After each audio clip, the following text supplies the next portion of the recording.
갈라디아서 1장.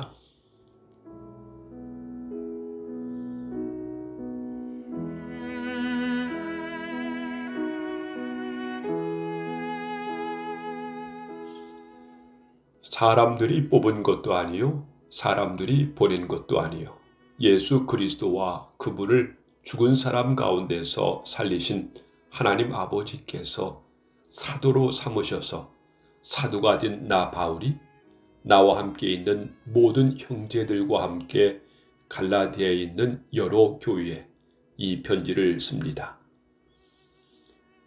하나님, 우리 아버지와 주 예수 그리스도께서 여러분에게 은혜와 평안을 주시기를 바랍니다.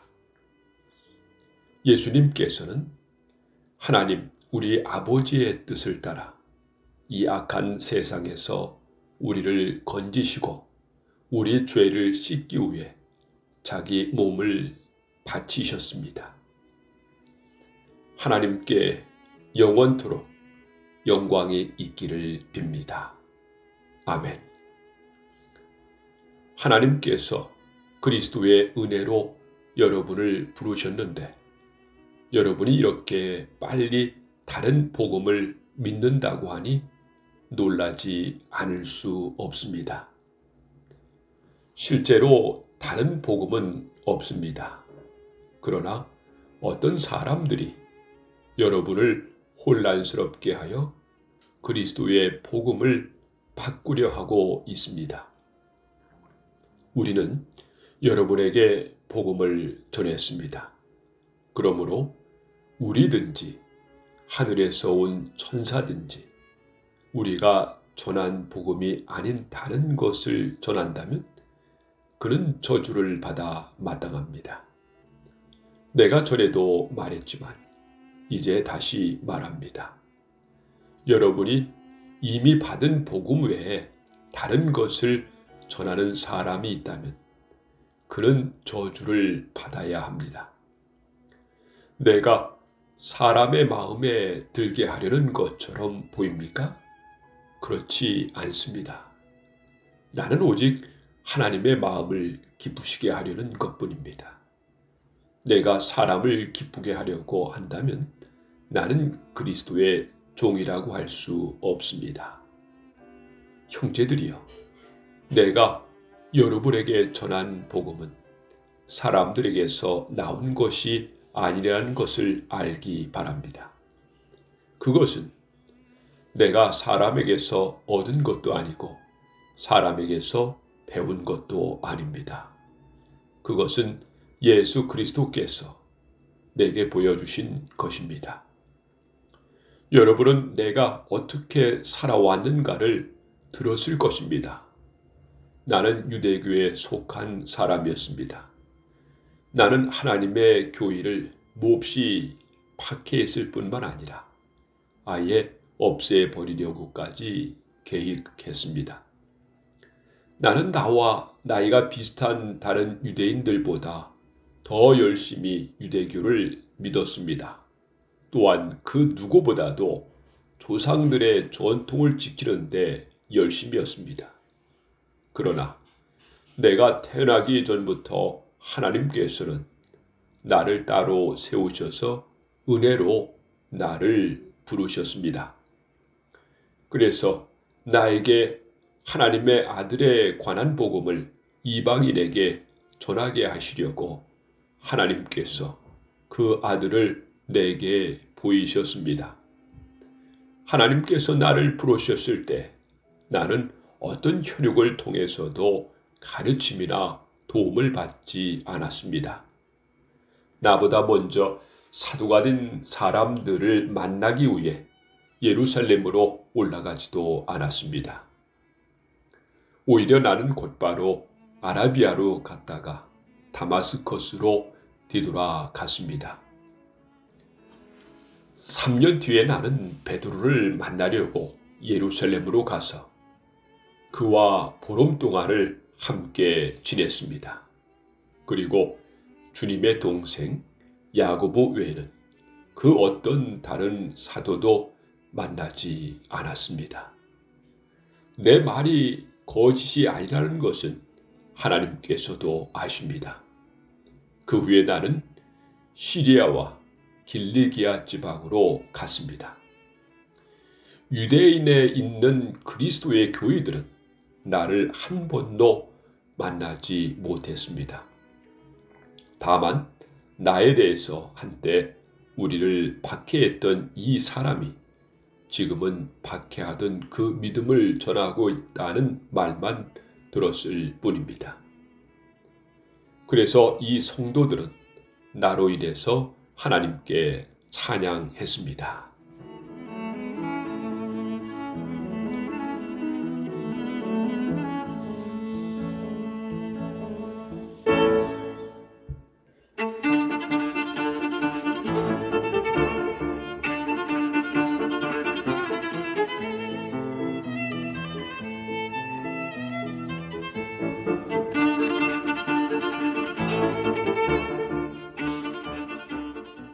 갈라디아서 2장.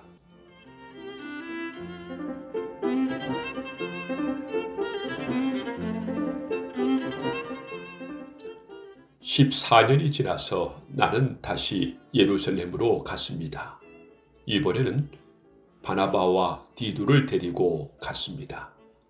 예루살렘으로 간 것은 하나님께서 그렇게 하라고 계시하셨기 때문입니다. 나는 거기에서 교회의 지도자들을 만났습니다. 그들과 따로 만나서 내가 이방인들에게 전하는 복음을 설명해 주었습니다. 그것은 내가 전에 한 일이나 지금 하고 있는 일이 헛되지 않기를 바랐기 때문입니다. 나와 함께 있던 디도는 비록 그리스도 사람이지만 나는 그에게 억지로 할례를 베풀지는 않았습니다. 우리 가운데 거짓 형제들이 몰래 들어왔기 때문에 우리는 이 문제에 대해서 이야기를 했습니다. 그들은 우리를 다시 율법의 종으로 만들고 그리스도 예수 안에서 우리가 누리는 자유를 엿보려고 정탐꾼처럼 끼어들었습니다. 그러나 우리는 그 거짓 형제들의 뜻을 조금도 따르지 않았습니다. 우리는 복음의 진리가 늘 여러분과 함께 있기를 바랍니다. 저 귀하다고 하는 사람들도 내가 전하는 복음을 바꾸지 못했습니다. 그들이 귀한 사람이든 아니든 그것은 중요하지 않습니다. 하나님께서는 사람을 겉으로 판단하지 않으시기 때문입니다. 오히려 그 지도자들은 하나님께서 베드로를 통해 할례를 받은 유대인들에게 복음을 전하도록 하신 것처럼 내게도 할례를 받지 않는 이방인들에게 복음을 전하는 일을 맡기셨다는 것을 알게 되었습니다. 하나님께서는 베드로에게 유대인을 위해 사도로 일할 권리를 주셨고 내게는 이방인을 위해 사도로 일할 권리를 주셨습니다. 지도자로 인정받던 야고보와 베드로와 요한은 하나님께서 내게 주신 특별한 은혜를 깨닫고 바나바와 나를 인정했습니다. 그리고 그들은 바울과 바나바여 그대들은 이방인에게 가십시오. 우리는 유대인에게 가겠습니다라고 말했습니다.